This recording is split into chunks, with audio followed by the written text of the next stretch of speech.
இங்கே நமது நபிமார்களையும் அவர்களை எதிர்த்து நின்ற நம்ரூது, ஃபிரௌன், அபூஜஹில் போன்றோரையும் ஓரளவு நோக்குவோம்.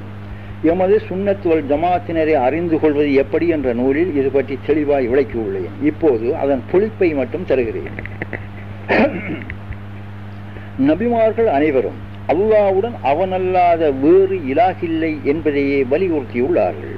நபிமார்கள் கலிமாவுக்கு கொண்டிருந்த பொருள் அல்லாஹ் தவிர இலாஹு இல்லை என்பதே. இதற்கு ஆதாரம் குர்ஆன் 7:85, அவனை தவிர உங்களுக்கு வேறு இலாஹு இல்லை.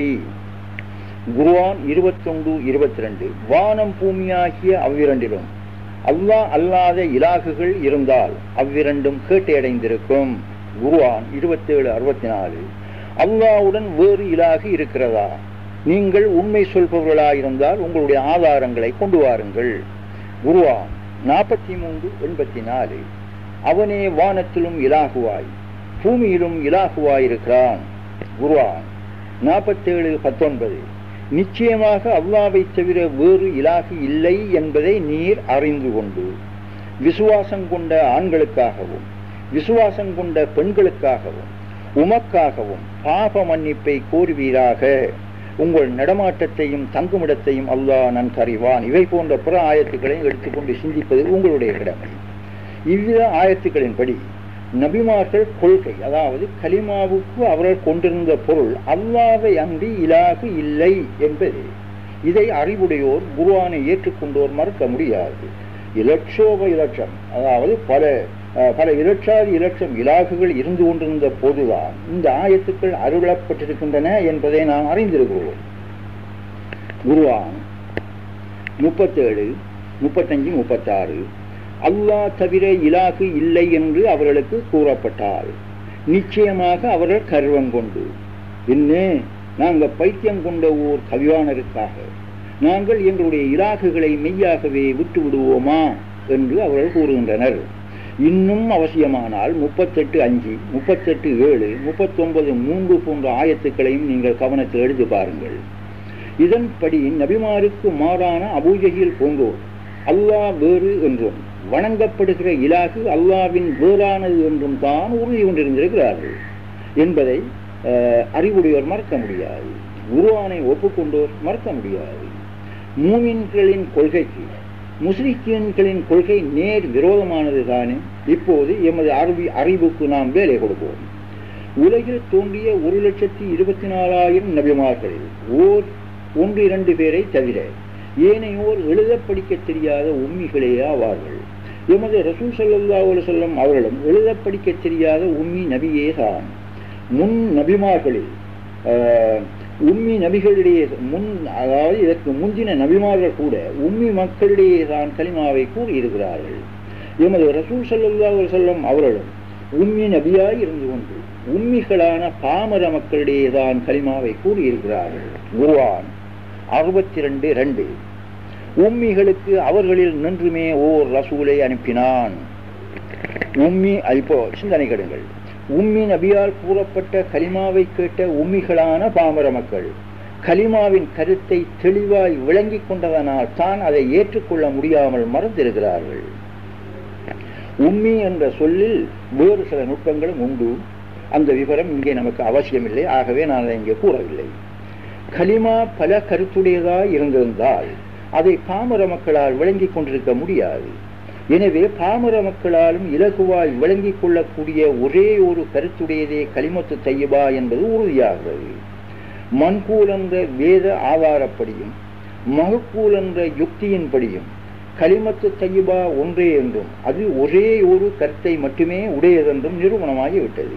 ஆதலால் மாற்ற வழிகாட்டிகளான உலமாக்கள் இனிமேலாவது மக்களுக்கு உண்மையை உணர்த்தி இஸ்லாத்துக்கு உயிரூட்ட முன் வருவார்கள். ஆனால் இம்மை மறுமை பயன்களை பெற முடியும் என்பதையும், இல்லையேல் இறை தண்டனையை இம்மையிலும் மறுமையிலும் ஏற்க வேண்டி வரும் என்பதையும் நான் கூறி வைக்க விரும்புகிறேன். குர்ஆன் 6:39, எவர்கள் நம்முடைய வசனங்களை பொய்யாக்குகின்றார்களோ அவர்கள் இருள்களில் தட்டளியும் செவிடுகளாகவும் ஊமையர்களாகவும் இருக்கின்றனர். அல்லாஹ் தான் நாடியவர்களை தவறான வழியில் விட்டுவிடுகிறான், அவன் விரும்பியவர்களை நேரான வழியில் செலுத்துகிறான். இந்த ஆயத்தில் குறிக்கப்பட்ட இருள் என்பது பழக்க வழக்கம், நூற்கேள்வி அறிவு, மனோ இச்சை என்ற இந்த 3 முத்திரைகளுமே ஆகும். தெளிந்த அறிவோடு நோக்கி பார்த்தால் அல்லாஹ்வை அன்றி அவனுடன் எதுவும் இல்லை என்ற உண்மையை உலகுக்கு உணர்த்துவது நபிமாரின் குறிக்கோளாகவும், அல்லாஹ்வுடன் அவன் அல்லாத இலாகம் உண்டு என்பது அபூஜஹில் போன்றோரின் நம்பிக்கையாகவும் இருந்திருக்கிறது. இப்போது கட்சிப்பாடற்ற, அதாவது எவ்விதமான கட்சி பற்றும் இல்லாத அறிவோடு இருந்து கொண்டு குர்ஆன் ஹதீஸ்களின் கூற்றை நம்பியே நாம் இப்போது இந்த முடிவுக்கு வந்துள்ளோம். இதில் யாருக்கும் சந்தேகம் ஏற்பட காரணமே இல்லை. இந்த லா இலாஹ இல்லல்லாஹ் என்ற தௌஹீது கலிமா இணை கற்பித்தல் என்னும் சிறுக்கிலிருந்து, அதாவது இறைவனுக்கு இணை ஏற்படுத்துதல் என்ற சிறுக்கிலிருந்து மனிதனை விடுவிப்பதற்காக உள்ளத்தில் உள்ள நோய்களுக்கெல்லாம் சஞ்சீவியாகவே இறைவன் அனுப்பியுள்ளான் என்று குர்ஆன் ஹதீஸ்கள் கூறிக்கொண்டிருக்கின்றன. ஆதாரங்கள் நிறைய உண்டு. நான் விரிவை பயப்படுவதனால் சுருக்கிக் கொள்கிறேன். அதாவது கலிமத்து தய்யிபா என்றால் மணக்கும் கலிமா என்பது அதன் அர்த்தமாகும். மனம் என்பதில் பல அர்த்தங்கள் உள்ளன. அவற்றில் ஒன்று, ரஹ்மானுடைய சூரத்தில் இன்சான் என்ற ஆதம் அலைஹிஸ்ஸலாம் அவர்கள் படைக்கப்பட்டார்கள் என்றால் ஆதம் அலைஹிஸ்ஸலாம் அவர்களிலும் அவருடைய பிள்ளைகளிலும் ரஹ்மானின் குணங்கள் மணக்க வேண்டும். கலிமாவை ஏற்றுக்கொண்டிருப்பதாய் கூறுகிற எமது சமூக மக்களில் விரல் விட்டு எண்ணக்கூடிய ஒரு சிலரை தவிர மற்றவரிடத்திலும் கலிமத்து தய்யிபாவின் மனம் கமழ்வதாக நான் காணவே இல்லை. இது ஏன்? மக்களில் மிக பெரும்பாலார், அறிஞர்களிலும் கூட பெரும்பாலார் கலிமத்து தய்யிபாவை கலிமத்து கபீஷாவாக புரட்டி கொண்டிருப்பதே இதற்கு காரணமாகும்.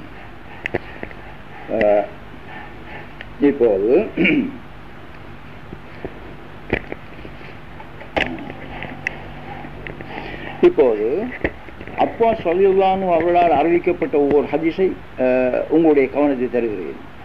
ஹிக்மத்து என்ற சரியான கல்வி ஞானமின்றி குர்ஆனுக்கு விளக்கம் அளிப்பவன் குற்றவாளி என்றால் என்று கூறப்பட்டிருக்கிறது. அப்படி என்றால் ரசூல் ஸல்லல்லாஹு அலைஹி வஸல்லம் அவர்களும் ஸஹாபாக்களும் எந்த கல்வி ஞானத்தை கொண்டு குர்ஆனுக்கு விளக்கம் அளித்தார்கள் என்பதை நாம் அறிய வேண்டும். ரசூலும் ஸஹாபாக்களும் பெற்றிருந்த கல்வி ஞானம் என்பது பாடசாலை, மதரசா, பல்கலைக்கழகம் போன்றவற்றில் பெற்றுக்கொண்ட கல்வி ஞானம் அல்ல. அவர்கள் பெற்றிருந்த தௌஹீத் என்ற, அதாவது கலிமாவினால் உணர்த்தப்படும் கொள்கை விளக்கமே அந்த கல்வி ஞானமாகும். இந்த ஞான கல்வியை குர்ஆன் ஹிக்மத்து என்றும் தஷ்கியா என்றும் ஹதீஸ்கள் இஹ்சான் என்றும் பெயர் சூட்டியிருக்கின்றன. ஆரிபீன்களான அவுலியாக்கள் இந்த கல்விக்கு தஸவ்வுஃப் என்று பெயர் சூட்டியிருக்கிறார்கள். இன்னொரு ஹதீஸை தருகிறேன். நபி ஸல்லல்லாஹு அலைஹி வஸல்லம் அவர்கள் முஆவியா அவர்களை யமன் நாட்டுக்கு அனுப்பிய போது அவர்களை நோக்கி, உம்முடம் தீர்ப்பு தேடி ஏதாவது வழக்குகள் கொண்டு வரப்பட்டால் நீர் எவ்விதம் தீர்ப்பு வழங்குவீர் என்று கேட்டார்கள். அல்லாஹ்வின் குர்ஆனின் படி நான் தீர்ப்பு வழங்குவேன் என்று அவர்கள் கூறினார்கள். நபி அவர்கள், நீர் அதற்குரிய கட்டளையை காணாவிட்டால் என்று வினவினர். அல்லாஹ்வின் தூதருடைய வழமைப்படி நான் தீர்ப்பு கூறுவேன் என்று கூறினார்கள். இந்த வழமை என்பதில் பாவிக்கப்படுகிற சொல் சுன்னா. சுன்னா என்பதற்கு நான் என்னுடைய ஓர் நூலில் தெளிவான விளக்கம் தந்திருக்கிறேன். அதாவது கொள்கை என்பதுதான் அதன் அர்த்தம். நபி அவர்கள் அல்லாஹ்வின் தூதருடைய நடைமுறையில் நீர் காணாவிட்டால் என்று வினவினார்கள். அதற்கு அவர்கள், என் புத்தியை கொண்டு ஆராய்ந்து தீர்ப்பு வழங்குவேன், ஆராய்வதில் குறைவு செய்ய மாட்டேன் என்று கூறினார்கள். அப்போது நபி ஸல்லல்லாஹு அலைஹி வஸல்லம் அவர்கள் முஆவியா ரலியல்லாஹு அன்ஹு அவர்களின் நெஞ்சில் தட்டி கொடுத்து, புகழனைத்தும் அல்லாஹ்வுக்குரியதே, அவன்தான் அல்லாஹ்வுடைய தூதுவரின் தூதுவருக்கு அல்லாஹ்வுடைய தூதுவர் திருப்தி உறும் வரையில் அருள் புரிந்தான் என்று கூறினார்கள். ஹாரிஸ் இப்னு அம்ரு ரலியல்லாஹு அன்ஹு அவர்கள் முஆவியா ரலியல்லாஹு அன்ஹு வாயிலாக அறிவிக்கப்பட்ட ஹதீஸ் தான் நான் இப்போ உங்களுக்கு தந்த ஹதீஸ். இது அபூ தாவூத், திர்மிதி ஆகிய 2 கிதாபுகளில் இடம்பெறுகிறது. இந்த ஹதீஸில் எந்த அடிப்படையில் எவ்வவற்றை ஆராய்வது என்ற உண்மை தெளிவுபடுத்தப்பட்டிருக்கிறது. இதை நுட்பமாக நீங்கள் ஆராய்வு செய்திருக்க வேண்டும். முன் சென்ற நபிமார்கள், எமது ரசூல் ஸல்லல்லாஹு அலைஹி வஸல்லம் அவர்களும் அவர்களின் தோழர்களும் அல்லாஹ்வுடன் புரிதில்லை என்ற கலிமாவின் உண்மையை அடிப்படையாய் கொண்டுதான் சொகுப்புகளையும் முன் வேதங்களையும் குர்ஆனையும் விளங்கி இருப்பார்கள். இதை அறிவுள்ள மனிதனால் மறுக்க முடியாது. அறிவு தெளிவில்லாத அமாவாசைகள், அபூஜைகளின் கொள்கையில் ஊறிய அதிகாரிகள் ஆசிராவில் எமக்கு எவ்வித உதவியும் சிபாரிசும் செய்யவே மாட்டார்கள். நாம் குற்றவாளிகள் தான் என்று இறை முன்னிலையில் நிரூபிக்கப்பட்டாலும் கூட கலிமாவின் துணை கொண்டும் எமது ரசூல் ஸல்லல்லாஹு அலைஹி வஸல்லம் அவளின் சபாத்தை கொண்டும் நாம் ஏதோ ஒரு முயற்சியை பெற முடியும். ஆதலால் இந்த விஷயத்தில் அலட்சியம் செய்யாமல் முழு கவனம் செலுத்த வேண்டியது மிக மிக அவசியமாகும். நாயகமே தங்களுடைய ஒரு ஹதீஸ், நாயகமே தங்களுடைய ஷபாத்துக்கு பாத்திரமானவர் எவர் என்று நான் வினவினேன். அதற்கு அவர்கள், என் ஹதீஸ்களில் உமக்குள்ள ஆர்வத்தை கண்ட நான் உமக்கு முன்னர் எவரும் இதை பற்றி வினவ மாட்டார்கள் என்று எண்ணினேன் என்று கூறி, எவர் கலப்பற்ற மனத்துடன் லா இலாஹ இல்லல்லாஹ் என்று கூறுகிறாரோ அவரே மறுமையில் என் ஷபாஅத்துக்கு பாத்திரமானவர் என்று ரசூல் ஸல்லல்லாஹு அலைஹி வஸல்லம் அவர்கள் கூறியதாக அபூ ஹுரைரா ரலியல்லாஹு அன்ஹு அவர்கள் அறிவிக்கிறார்கள். இந்த ஹதீஸ் புகாரியில் இடம்பெறுகிறது. வணக்கத்துக்குரிய நாயன் ஒருவனே என்று கூறுவதற்கு கலப்பற்ற மனமும் கலிமாவும் அவசியமே அல்ல. எனவே கலிமாவில் ஏதோ ஒரு அகமியம் உண்டு என்று தென்படுகிறது. குர்ஆனில் கூறப்படும் கொடிய பாபிகள் யார் என்பதை ஆராய்ந்து பார்த்தால் லா இலாஹ இல்லல்லாஹ் என்ற கலிமா கிடைக்கப்பெற்றும் அதை உதாசீனம் செய்தவர்களே கொடிய பாபிகள் என்பது தென்படுகிறது. எனவே கலிமா விஷயத்தில் ஒவ்வொருவரும் முழு கவனம் செலுத்த வேண்டியது மிக மிக அவசியமாகும். இஸ்லாத்தின் அடிப்படை அல்லாஹ்வுக்கு இணை கற்பிக்காமல் இருத்தலே என்பதை உலக முஸ்லிம்கள் யாவருமே ஒப்புக்கொண்டிருக்கிறார்கள்.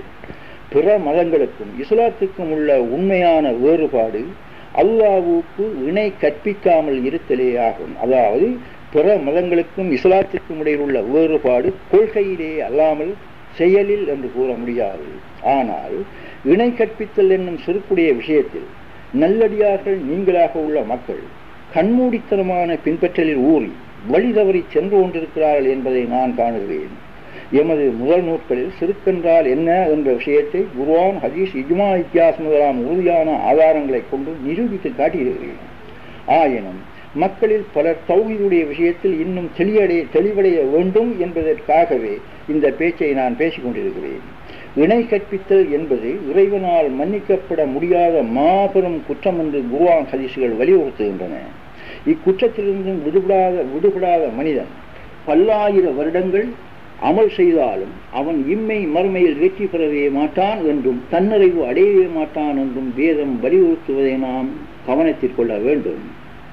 அதாவது ஷிர்க் என்பது ஓர் கொள்கையிலும் அக்கொள்கையினால் ஏற்படுகிற 5 செயல்களிலும் தான் கற்றுண்டிருக்கிறது. இந்த ஷிர்க்கின் கொள்கையை உள்ளத்திலிருந்து நீக்காத வரையிலும் செயல்களில் ஏற்படும் ஷிர்க்கிலிருந்தும் மனிதன் ஒருபோதும் விடுபடவே மாட்டான். கொள்கையை, அதாவது ஷிர்க்கை உள்ளத்தில் இருந்தும் நீக்கிவிட்டால் செயல்களில் ஏற்படும் ஷிர்க்குகள் எல்லாம் தானாகவே நீங்கிவிடும். எமது முதல் நூற்களில் ஷிர்க் என்றால் என்ன என்ற தலைப்பில் இதை நான் விரிவாக விளக்கியிருக்கிறேன். இப்போது ஷிர்க்கின் ஆணி வேறான கொள்கையை மட்டும் இங்கே நான் விளக்கம் தர விரும்புகிறேன். ஷிர்க் என்றால் விக்கிரக வணக்கம் செய்தல், சிறுட்டி இடத்தில் உதவி தேடுதல், சிறுட்டி சபாவத்தை செய்யும் என்று நம்புதல், விக்கிரகங்களுக்கு இலாகு என்று பெயர் சூட்டுதல், இறைவனை உருவத்தில் மட்டுப்படுத்துதல், விக்கிரகம் முதலாம் சிறுட்டிகளில் விசேடமாக உலகில் உள்ள அத்தனை பொருட்களும் குணம் கொடுப்பவை என்று நம்புதல் ஆகிய இந்த 5 செயல்களுமே ஷிர்க் நாம் அறிந்திருக்கிறோம். எம் முன்னோரும் இதை விளக்கி இருக்கிறார்கள், எமக்கு கற்றுத்தந்திருக்கிறார்கள். இன்றுள்ள வஹாபிகள் பெரும்பாலும் கபருக்கு ஷியாரத்துக்கு போதல், கொடியேற்றல், அவுலியாக்களிடம் ஆதரவு தேடல் போன்றவை எல்லாமே ஷிர்க் அல்லது பித்அத் என்று கூறிக்கொண்டிருக்கிறார்கள். இவருடைய அறியாமை நாம் நீக்க வேண்டியது கடமையாகிறது. மேலே கூறிய விக்கிரக வணக்கம், உதவி தேடல் போன்ற 5 செயல்களிலிருந்தும் நாம் விடுபட்டு விட்டால் நாம் ஷிர்க்கிலிருந்தும் விடுபட்ட மூமினாய் விட்டோம் என்று பெரும்பாலார் நம்பி இருக்கிறார்கள். உண்மை அப்படி அல்ல. செயல்கள் யாவும் நோக்கத்தை பொறுத்தவை என்று ஒரு ஹதீஸ் கூறுகிறது. அதன்படி ஷிர்க்குடைய 5 செயல்களுக்கும் ஒரு நோக்கம் அல்லது ஒரு நியத்து அல்லது ஒரு கொள்கை இருந்தே ஆக வேண்டும்.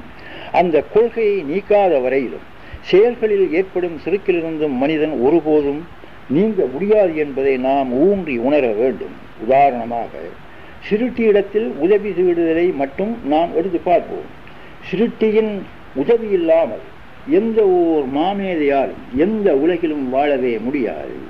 எனவே சிறுக்கிலிருந்தும் விடுபட விரும்புகிற நாம் சிறுக்கென்றால் என்ன என்பதையும் இதற்கு நேர் விரோதமான தௌஹீது அல்லது ஏகத்துவம் என்றால் என்ன என்பதையும் தெளிவாய் விளங்கி தெளிவு பெற வேண்டியது அவசியமாகும். இல்லையானால் ஆகிராவில் மட்டுமல்ல இம்மையிலும் நஷ்டவாளராக வேண்டிய நிர்பந்தம் ஏற்படும் என்பதை உங்களுக்கு நான் எட்டி வைக்கிறேன். எனவே செயல்களில் ஏற்படும் 5 சிறுக்குகளையும் உருவாக்குகிற சிறுக்கின் ஆணி வேராக மூல வேராக அமைந்துள்ள கொள்கை என்ன என்பதை இங்கே மிக மிக சுருக்கமாய் எல்லோரும் இலகுவாய் விளங்கக்கூடியதாய் ஓரளவு சொல்லி வைக்க விரும்புகிறேன். இல்லையானால் கலிமாவின் உண்மையை உங்களால் உணர முடியாமலே போய்விடும். குத்துபாவின் போது தூங்கி தூங்கி விழிப்பது போல் அல்லாமல் என் பேச்சில் முக்கிய கவனம் செலுத்தும்படி கேட்டுக்கொள்கிறேன். இணை, ஷிர்க், சமம், ஒப்பு, நிகர், உவமை அல்லது நித்து என்றால் இந்த சொற்களின் உண்மையான விவரம் என்ன என்பதை இங்கே சிறிது விவரித்து காட்டிய பின் கலிமாவை நாம் நெருங்குவோம். இறைவனுடைய வாஜிபான சிவத்துக்கள் பல உண்டு என்பதை நாம் அறிந்திருக்கிறோம். அவற்றில் அவசியமான சிலவற்றை மட்டும் இங்கே முதலில் நோக்குவோம். அதாவது இறைவனுடைய வாஜிபான அவசியமான பண்புகளில் முதலாவது இறைவன் நிலையாயிருந்து கொண்டிருப்பவன், அதாவது அழிவில்லாதவன். இரண்டாவது இறைவன் பார்ப்பவன். மூன்றாவது இறைவன் கேட்பவன். நாலாவது இறைவன் பேசுபவன். ஐந்தாவது இறைவன் சக்தியுடையவன். ஆறாவது இறைவன் அறிபவன். இவ்வளவையுமே நாம் இப்பொழுது எடுத்துக்கொள்வோம். இவற்றை முன்மாதிரியாக கொண்டு பிற விஷயங்களை நீங்களே சிந்தனை செய்து தெளிவு வருங்கள். இந்த பண்புகள் இன்சான் ஆகிய எம்மிடத்திலும் இருக்கின்றன. அல்லாஹ் வேறு இன்சான் வேறு என கொண்டால் அல்லாஹ்வுக்கு இன்சான் இணையாய் நிகராய் ஒப்பாய் சமமாய் இருக்கிறான் என்றாகும். எப்படி என்றால் எமது இடதுகைக்கு வலதுகை இணையாய் ஜோடியாய் சமமாய் நிகராய் ஒப்பாய் இருக்கிறது. கைகளுக்கு கால்கள் இணையாய் ஜோடியாய் ஒப்பாய் இருக்கின்றன. கைகளுக்கு கால்களின் சூரத்து அதாவது தோற்றம் வேறுபட்டிருந்தாலும் அவை ஒன்றுக்கொன்று ஜோடிதான், இணைதான், சமம்தான் என்பதை நாம் மறக்க முடியாது. இவை இடத்தால் வேறுபட்டிருப்பதனால் தான் இணையாய் ஜோடியாய் அமைகின்றன. சூட்சமமான என் உயிர் பௌதிகமான என் உடலுக்கு வேறானது என்று கொண்டால் எனக்கு என் உடல் ஜோடி என்று ஆகும். ஆணாகிய எனக்கு பெண்ணாகிய என் மனைவி இணை ஜோடி ஆவாள். வெள்ளை நிறத்துக்கு கருப்பு நிறம் இணையாய் ஜோடியாய் இருக்கிறது. இவற்றை போல உலகிலுள்ள எந்த விஷயத்தை வேண்டுமானாலும் நீங்கள் சிந்தனை செய்து பாருங்கள். நீருக்கு நெருப்பும் வெள்ளைக்கு கருப்பும் ஒன்றுக்கு மற்றொன்று நேர் முரணாய் இருந்தாலும் அவை இடத்தால் வேறுபட்டிருப்பதனால் அவை ஒன்றுக்கு மற்றொன்று இணை என்னும் ஜோடியாய் சமமாய் நிகராய் ஒப்பாய்த்தான் இருக்கின்றன. கோபத்துக்கு இரக்கம் ஜோடிதான், இணைதான், சமம்தான். ஒன்றுடன் மற்றொன்று உண்டு என்பதே இணை என்பதன் அர்த்தமாகும். மீண்டும் ஒரு முறை சுருக்கமாக சொல்கிறேன், கவனியுங்கள். ஒரு பொருளுடன் இடத்தினால் வேறுபட்ட இன்னொரு பொருள் உண்டு என்றால் அதுதான் இணை சிறுக்கு என்பது. இறைவன் இப்போ என்னுடைய பேச்சை கொஞ்சம் நுட்பமாக இறையுங்கள். இறைவன் இருந்து கொண்டிருக்கிறான் என்றால் நானும் தான் இருந்து கொண்டிருக்கிறேனே. இறைவன் அழிவில்லாதவன். நான் என்று உணரும் என் ரூபம் அழிவில்லாததான். நானும் பார்க்கிறேன், இறைவனும் பார்க்கிறான். நானும் கேட்கிறேன், இறைவனும் கேட்கிறான். நான் கண் கொண்டு பார்க்கிறேன், இறைவன் கண்ணின்றி பார்க்கிறான். இவ்வகையில் நான் அவனுக்கு இணை ஜோடி என்றுதான் கூற வேண்டும். நான் செவி கொண்டு கேட்கிறேன், இறைவன் செவியின்றி கேட்கிறான். இவ்வகையில் நான் அவனுக்கு இணைதான். நான் நாவை கொண்டு பேசுகிறேன், அவன் நாவின்றி பேசுகிறான். நானும் ஓர் குறிப்பிட்ட அளவு சக்தியுடையவன், இறைவன் பூர்ண சக்தியுடையவன். நானும் ஒரு குறிப்பிட்ட அளவு அறிகிறேன், இறைவன் பூர்ணமாய் அறிகிறான். இறைவனுக்கு லாஹிர் பாத்தின் அதாவது வெளிப்படை மறைவு உண்டு. எனக்கும் லாஹிர் பாத்தின் வெளிப்படை மறைவு உண்டு. இறைவனுக்கு இரக்கமும் கோபமும் உண்டு, எனக்கும் இரக்கமும் கோபமும் உண்டு. இவற்றை போல பிற விஷயங்களையும் கவனத்தில் எடுத்து சிந்தனை செய்து பாருங்கள். வெள்ளையும் கருப்பும் ஒன்றுக்கொன்று நேர் முரணாயிருந்தும் அவை ஒன்றுக்கொன்று இணை ஜோடி சமம் நிகர் ஒப்பு உவமைதான் என்பதை நாம் ஏற்றுக்கொண்டால் நிறைவுள்ள இறைவனுக்கு முரணான குறைவுள்ள நானும் அதாவது சிருட்டியும் இறைவனுடன் இணையாய் துணையாய் நிகராய் ஒப்பாய் உவமையாய் இருக்கிறேன் என்று தானே கூற வேண்டி வரும். நான் ஓர் முஸ்லிம் மூமீன் என்று கூறிக்கொண்டிருக்கிறேன். ஆயினும் அல்லாஹ் வேறு நான் வேறு என்று நம்பிக்கொண்டிருப்பதால் என்னை அறியாமலேயே என் அறிவில், அதாவது என்னுடைய உள்ளத்தில், இறைவனுக்கு நான் இணையானவன், சமமானவன், நிகரானவன், ஒப்பானவன் என்று ஓர் உளநோயை, சிறுக்கை ஆக்கிக் கொள்ளுகிறேன். இரு பொருட்கள் ஒன்றுக்கொன்று நேர் முரணாய் நீரும் நெருப்பும் போல் இருப்பினும் உள்ளது என்ற வகையில், அதாவது இருப்பது என்ற வகையில் அவை இணையே ஆகும். உள்ளத்தில் ஏற்படுகிற வேறு என்ற திவ்ய நம்பிக்கையினால் தான் செயலிலும் சிறுக்கு ஏற்படுகிறது. இவ்விதமான இணையிலிருந்தும் சிறுக்கிலிருந்தும் மனிதனை விடுவித்து அல்லாஹ் இணை துணையற்ற, சமம் நிகரற்ற, ஒப்புவமையற்ற ஏகன் என்பதை தெளிவுபடுத்துவதற்காகவே கலிமாவும் அதன் தலீல்களான ஆதாரங்களான குர்ஆன் ஹதீஸ்களும் தரப்பட்டிருக்கின்றன. இவ்விஷயத்தை தெளிவாய் விளங்கிக் கொள்ளாவிடில் மனிதன் ஒருபோதும் தன்னிறைவு பெற முடியாது. அல்லாஹ்வின் ஐக்கியம் கிடைக்கவே கிடைக்காது. நிரந்தர நரகம் என்பதன் அந்தரங்கம் இதுதான். ஆனால் இன்றுள்ள உலமாக்களில் 99% இந்த விஷயத்தை விளக்கி தரவில்லை. எம்மை அவர்கள் ஜன்னத்துக்கும் இறை ஐக்கியத்துக்கும் அழைத்து செல்வதாய் கூறுகிறார்கள். ஆனால் அது பொய்யே ஆகும். அவர்களில் மிக பெரும்பாலாரே நரகத்தின் நடு மத்தியில் இருக்கும்போது எமக்கு எப்படி ஜன்னத்தின் வழியை காட்டுவார்கள்? அல்லாஹ்வை விட்டும் தூரப்பட்டு அல்லாஹ்வுக்கு அந்நியமாய் கொண்டிருப்போரை அல்லாஹ்வுடன் எம்மை எப்படி ஐக்கியமாக்கி வைப்பார்கள்? ஆதலால் வீண் பிடிவாத உணர்வுகளை களைந்தெறிந்துவிட்டு எமது இமாமான குர்ஆனை கொண்டும் எமது சாட்சியான ரசூல் ஸல்லல்லாஹு அலைஹி வஸல்லம் அவர்களின் அறிவுரைகள் போதனைகளை கொண்டும் சிராத் என்ற நேர்பாதையை கண்டறிந்து அதில் சென்று இறை ஐக்கியத்தை பெறுவது ஒவ்வொரு மனிதனுக்கும் கட்டாய கடமையாகும். இப்போது இறைவன் நிலையானவன், நிலையாய் இருப்பவன், அழிவில்லாதவன் என்பதை கொஞ்சம் நோக்கி பார்ப்போம். அவன் அழிவின்றி நிலையாய் இருப்பவன் என்றால் அவனையன்றி அவனுடன் எதுவுமே ஜோடியாய் இணையாய் இருக்க முடியாது. ஏன்? பல பொருட்கள் இருப்பதானால் அவை ஒன்றை ஒன்று தாக்கும். தாக்கத்தில் அழியும் பொருளல்லாத வெறும் கற்பனையாகவே இருக்கும். தோன்றி மறைகின்ற மயக்கு காட்சி பொருளாயிருக்க முடியாது. இந்த விவரத்தை குர்ஆன் தெளிவாய் விளக்கி இறைவனுக்கு சிருஷ்டி இணை அல்ல என்றும் தோன்றி மறையும் சர்வ உலகம், அதாவது சர்வ சிருஷ்டிகளும் மயக்கு ஹுரூர் என்றும் ஆணித்தரமாய் நிரூபணம் செய்திருக்கிறது. குர்ஆன் 23:91 அவனுடன் அவனல்லாத யாதொரு இலாகும் இருப்பதில்லை. அப்படி இருந்தால் அந்த இலாகுகள் தங்கள் சிருஷ்டிகளை கொண்டு போய் ஒருவர் மற்றவர் மீது யுத்தம் புரிய ஆரம்பித்து விடுவார் என்று குர்ஆன் கூறுகிறது. இவ்வாயத்தை மட்டுமில்லாமல் 7:85, 21:22, 43:84, 17:42, 21:99, 57:4, 50:16 போன்ற ஆயத்துக்களையும் ஆராய்ந்து நீங்கள் தெளிவு பெற வேண்டும் என்று நான் கேட்கிறேன். அல்லாஹ்வுடன் அவனல்லாத எதுவுமே இல்லை, இருப்பது அவன் மட்டுமே என்பதுதான் தௌஹீத். இதுவே இஸ்லாத்தின் கொள்கை. அறிவற்ற மனிதன் இதை மறுத்தாலும் இஸ்லாத்தின் உயிர் அல்லாஹ்வுக்கு இணை கிடையாது, அல்லாஹ்வை அன்றி பிரிதொன்று இல்லை, அல்லாஹ் ஏகன் என்பது. எனவே இப்போது கலிமாவின் உண்மையான ஹக்கான பொருள் என்ன என்பதை நாம் ஆராய்வோம். கலிமாவில் உள்ள சொற்கள் 4 மட்டும்தான்.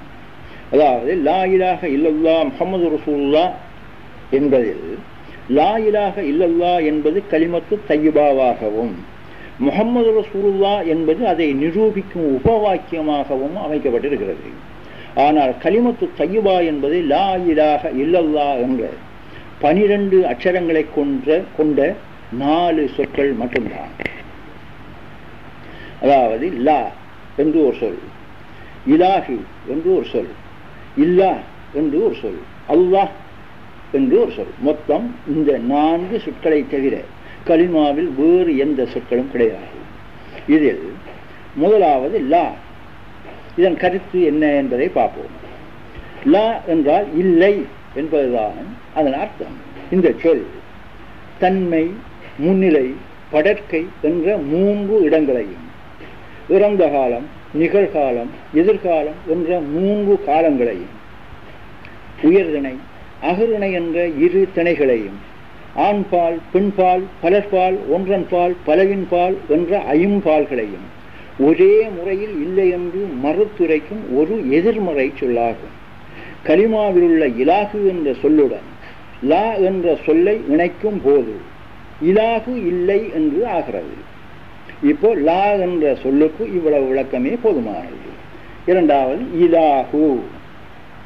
இந்த சொல்லில் தான் உலக முழுவதிலும் பிரச்சனை இருந்து கொண்டிருக்கிறது. இதை நுட்பமாக ஆராய வேண்டியது நம்முடைய கடமையாகும். ஏனென்றால் இந்த உண்மை புதைக்கப்பட்டும் சுமார் 1400 வருடங்கள் ஆகிவிட்டது. இப்பொழுது அவதானியுங்கள். இலாகு இந்த சொல் குர்ஆனில் சுமார் 143 இடங்களில் இடம்பெற்றிருக்கிறது, பாவிக்கப்பட்டிருக்கிறது. சில இடங்களில் மனிதனால் வணங்கப்பட்ட சிருட்டிகளுக்கும், வேறு சில இடங்களில் ரப்புவான இறைவனுக்கு மட்டும், இன்னும் சில இடங்களில் அப்து ரப்பு ஆகிய இரண்டையும் ஒன்றிணைக்கும் பொது பெயர் சொல்லாகவும் பாவிக்கப்பட்டிருக்கிறது. ஆனால் கலிமாவில் பாவிக்கப்பட்ட இலாகு என்ற சொல், அந்த சொல்லை என்ன கருத்தோடு கலிமாவில் இறைவன் இணைத்துள்ளான் என்பதை நாம் காண வேண்டும். இலாகு என்பதை பொதுப்பெயர் சொல்லாயும் சிருட்டியை தனிப்பட குறிப்பிடும் சொல்லாயும் கொள்வதே சரி என்று குர்ஆன் ஹதீஸ்களும் அனுபவஸ்தர்களின் அனுபவமும் உறுதிப்படுத்துகிறது. இலாகு என்ற சொல்லை ரப்பு, நாயன், வணக்கத்துக்குரிய நாயன், எஜமான், சட்டமாக்குபவன், தீர்ப்பு செய்பவன் என்றெல்லாம் பொருள் கொள்வதை சிறுக்கையை உறுதிப்படுத்தும் என்று குர்ஆன் ஹதீஸ்கள் வலியுறுத்துகின்றன. விவரம் தருவேன். கலிமாவின் நோக்கம் தௌஹீதை, அதாவது அல்லாவை மட்டும் தெரிவடுத்துவதுதான். இலாகு என்ற சொல்லுக்கு நாயன், ரப்பு, வணக்கத்துக்குரிய நாயன் என்றெல்லாம் பொருள் கொண்டால் அல்லாஹ் மட்டுமே உண்டு என்று தெரிவடுத்த முடியாது. இலாகு என்ற சொல்லுக்கு சிருட்டி என்று பொருள் கொண்டால் அது அல்லாவை மட்டுமே தெரிவடுத்தும், சுத்தமான தௌஹீதாயும் அமையும். ஏனென்றால் அப்து, அதாவது சிருட்டி என்பது இல்லையானால் ரப்பு, சிருட்டிகர்த்தா என்பதும் இல்லாமலாகிவிடும். இலாகு என்ற சொல்லை ரப்பு என்று பொருள் கொண்டால் அல்லது இறைவன், நாயன் என்று பொருள் கொண்டால் அல்லாஹ் தவிர ரப்பு இல்லை என்றே கலிமா பொருள் தரும். அப்படியானால் அல்லாஹான் ரப்பா இருக்கிறான் என்று மனிதன் அறிவானே ஆனாலும் ரப்பு இருப்பதால் அப்து என்ற பொருளும் இருப்பதாய் கொண்டிருந்த சிறுக்குத்தான் மீண்டும் நிலைப்படும். தௌஹீது நிலைப்படவே நிலைப்படாது. எனவே இலாகு என்ற சொல் இல்லல்லா என்ற சொல்லை உண்மைப்படுத்த வேண்டுமானால் நாம் கலிமாவில் உள்ள இலாகு என்ற சொல்லுக்கு சிருட்டி என்று அல்லது அப்தையும் ரப்பையும் ஒன்று சேர்த்த பொது பெயர் சொல் என்றுதான் கொள்ள வேண்டும். இதை நிரூபணம் செய்ய குர்ஆனின் பெரும்பகுதியை ஆதாரம் தரலாம். பொதுமக்களும் ஓரளவிற்கு விளங்க வேண்டும் என்பதற்காக மிக மிக சுருக்கமாக நான் இங்கு கூறியிருக்கிறேன். உலகில் உள்ள எக்கல்விகளை கொண்டும் இதை நிரூபிக்க முடியும். இன்ஷா அல்லாஹ். மூன்றாவது இல்லா. இந்த இல்லா என்ற சொல் தவிர, அன்றி என்று பொருள் கொடுக்கும். இச்சொல்லுக்கு இங்கே விபரம் அவசியமில்லை. ஏனென்றால் இதில் பெரும்பாலும் உலக மக்கள் பிரச்சனையே கிடையாது, அபிப்பிராய பேதங்கள் இல்லை. அல்லாஹ் என்ற சொல்லுடன் இந்த சொல், அதாவது இல்லா என்ற சொல் இணையும் போது அல்லாவை தவிர அல்லது அல்லாவை அன்றி என்று அல்லாவை மட்டும் தெரிவடுக்கும். அல்லாஹ் அல்லாதவை உண்டு என்று நம்பிக்கொண்டிருந்த மக்களின் அந்த நம்பிக்கையை மறுத்து அல்லாவை தவிர வேறு எதுவும் இல்லை என்று இந்த சொல் அறிவிக்கிறது. இச்சொல்லுக்கு இவ்வளவு பெருமே போதுமானது. நாலாவது அல்லாஹ், அதாவது உஜூது என்பதுதான் அல்லாஹ் என்பதன் அர்த்தம். ஏகமாய், அதையன்றி வேறு எதுவும் அதனுடன் இல்லாத, மனித அறிவில் அமையாத, இனம் தெரியாத, இரண்டில்லாத, ஏகமான ஏதோ ஒன்று என்பதே அதன் சுருக்கமான விவரம். இரண்டில்லாத ஒன்று என்பதை விளக்கத்துக்காக நாட்டு வளமையில் தான் நான் கூறுகிறேன். இறைவனை இரக்கத்தில் கட்டுப்படுத்துவதை சிறுக்காகும். எனவே கலிமாவின் உண்மையான பொருள் அல்லாவை தவிர அல்லது அல்லாவை அன்றி சிருட்டி இல்லை என்பதாகும். இக்கருத்து சரியானது தான் என்றால் இபாரத், தலாலத், இஷாரத், இஹ்திலா ஆகிய 4 பிரமாணங்களும் எவ்வித கஷ்டமுமின்றி அந்த கருத்தை உறுதிப்படுத்த வேண்டும். முன்பு நான் இதை கூறியிருக்கிறேன். அப்துவான சிருட்டி இல்லை என்றால் சிருட்டிகத்தாவான ரப்பும் இல்லை. இவ்விரு சொற்களும் ஒன்றுக்கொன்று நேர் முரணானவை. ஒன்றில்லையானால் மற்றொன்று இருக்க முடியாது. எப்போது இலாகுவான சிருட்டி இல்லை என்று ஒழிக்கப்படுகிறதோ அப்போது உஜூது மட்டுமே, அல்லாஹ் மட்டுமே இருக்கிறான் என்று ஆகும்.